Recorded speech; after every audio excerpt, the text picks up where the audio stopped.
Hi students, Professor Nugent here. In this video, we are going to discuss what problems are caused by trends, how can you find a trend, and if you do find a trend, what to do about it. Let's begin with what problems are caused by trends. First, autoregressive coefficients are strongly biased toward zero. It's a problem to have biased coefficients. Alright, we want consistent coefficients. So we need to do something about it if we have a trend, because that leads to poor forecasts. Second, some t-statistics don't have standard normal distribution, even in large sample. There will be more on this towards the end of the video. But if your test statistic doesn't have a standard normal distribution, then you have to think about what to use for your critical value. Third, if y and x both have a random walk trend, then they can look like they're related, even if they're not, and so you get spurious regressions. Spurious regressions is a result where you have statistically significant outcomes when there actually is no relationship between the two variables. Let's look at an example. This is an example of a regression between the United States unemployment rate and log Japan Industrial Production Index. On the left-hand side, we have the prediction of the United States unemployment rate. On the right-hand side, we have log Japanese Industrial Production Index. And so we are predicting the United States unemployment rate using log of Japanese Industrial Production Index. Over the time period 1965 through 1981, you have a statistically significant and positive coefficient, and a pretty high, decently high R-squared. And then over the time period 1986 through 2012, you have a statistically significant and much larger and negative coefficient. Same regression. So as you can see, there is not a theoretical basis for this relationship, and this sudden shift between the sign and magnitude of these coefficients is evidence of that. So, how do you detect a stochastic trend? How can you tell if you have this problem with your data? The first thing that you're going to do is plot the data and try to tell if there are persistent long-run movements. Do you have persistent increases or persistent decreases in the data? The second thing to do is to use a regression-based test for a random walk. That is the Dickey-Fuller test for a unit root. And you're always going to want to do both of these things. You'll plot the data, and then you'll use a regression-based test for a random walk. So here's the Dickey-Fuller test in an AR1. The AR1 model is given by equation 1. You can rewrite equation 1 as equation 2 by subtracting yt minus 1 from both sides. The null hypothesis is that delta equals 1, that is, beta 1 equals 1. Okay, that's against the alternative that delta is less than 0. This is a one-sided test, and delta less than 0 means that yt is stationary. So you're going to use a test statistic to test the null hypothesis that delta is equal to 0. And if you can reject this null hypothesis, that is evidence that yt is stationary. If you fail to reject, that is evidence that there is a unit root, that you have a stochastic trend. So we're looking at this Dickey-Fuller test given by equation 2, And we're testing the null hypothesis that delta equals 0. That is, beta 1 equals 1. The Dickey-Fuller test is to compute the test statistic testing delta equals 0. Under the null hypothesis, this t-statistic, the test statistic does not have a normal distribution, and so we're going to need to figure out what critical values do we use. Our distribution theory applies to stationary variables, and yt is non-stationary. This matters. So we're going to have different critical values. What critical values do we use? Well, they're the Dickey-Fuller critical values. All right, and they have critical values for two different cases. Critical values for intercept only being the beta naught, and critical values for intercept in time trend, where you have this term that is a function of time included in the regression. Let's look at a table of the Dickey-Fuller critical values. Here is the table for intercept only. So let's take a look at the Dickey-Fuller critical values. We have in this table the critical values for intercept only and for intercept and time trend. Observe that the critical values for intercept and time trend are a bit larger, and also observe that the critical values are larger than you have for the standard normal distribution. These are a one-tailed test, so the one-sided, one-tailed test, 5% standard normal, that would be negative 1.645, and these are beyond the negative 1.645, and that's a function of the t-statistic being non-normally distributed. And we're going to reject the null hypothesis. We'll call the null hypothesis is that delta is equal to 0.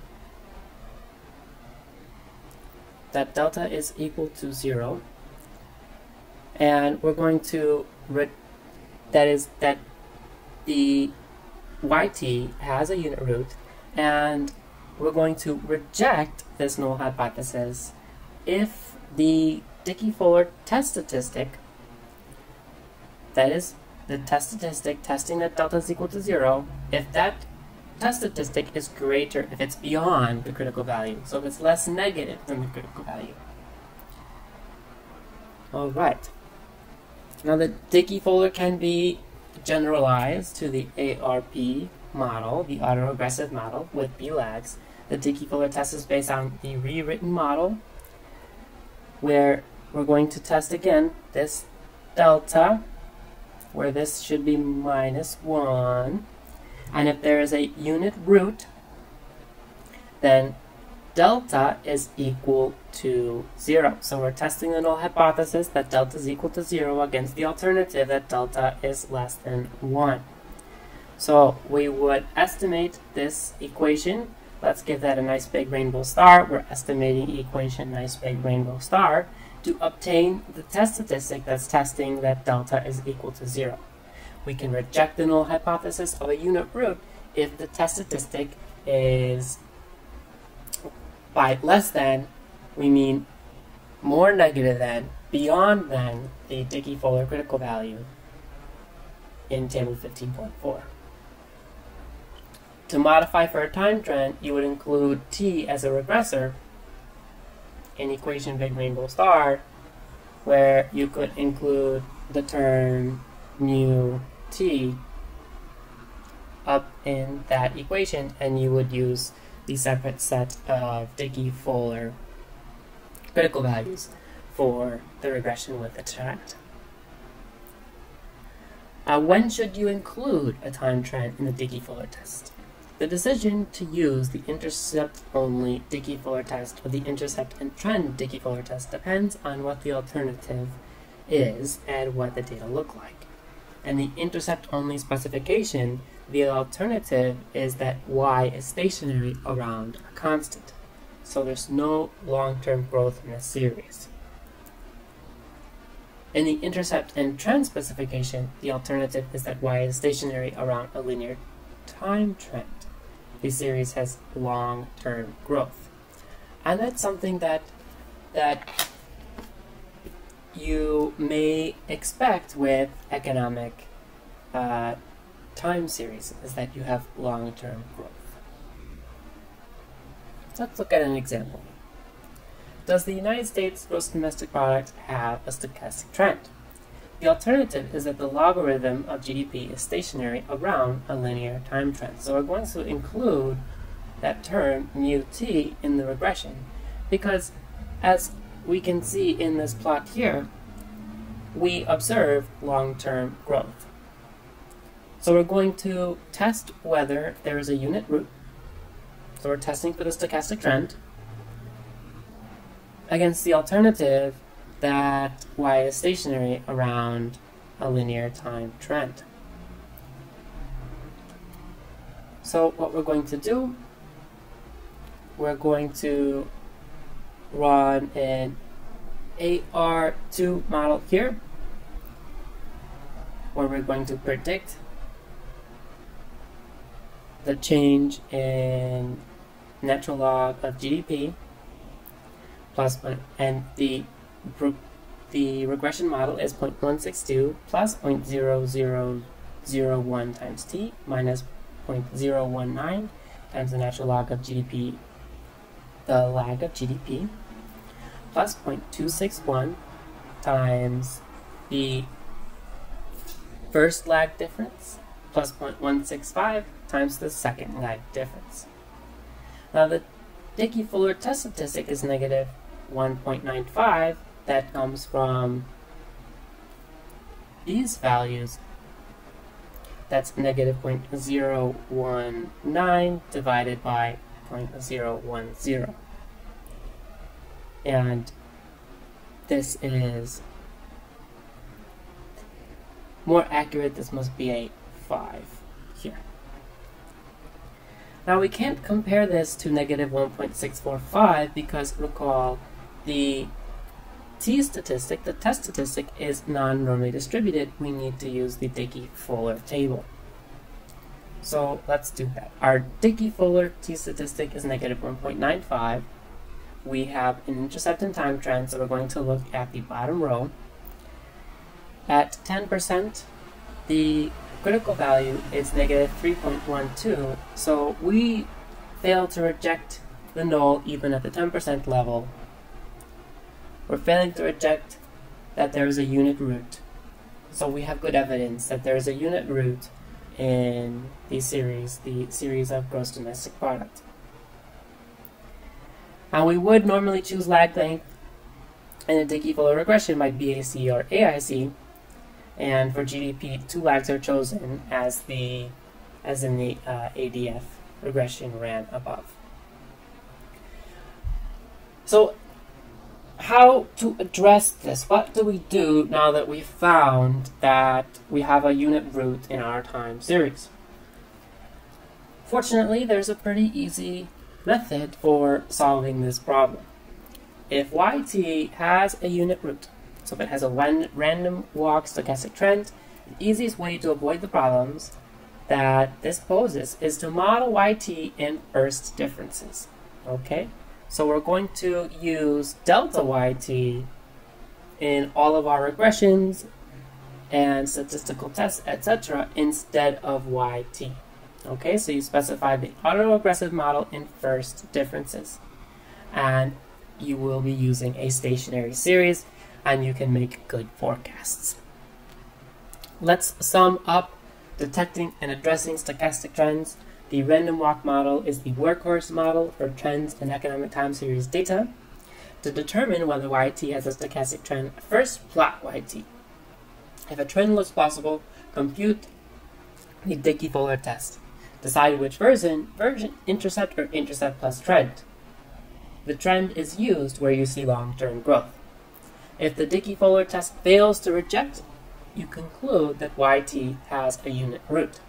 That is, random walk with stochastic trend. If yt has a unit root, then just use the series in first differences, so delta yt for regression analysis and forecasting. If no unit root, then you can use yt as it is.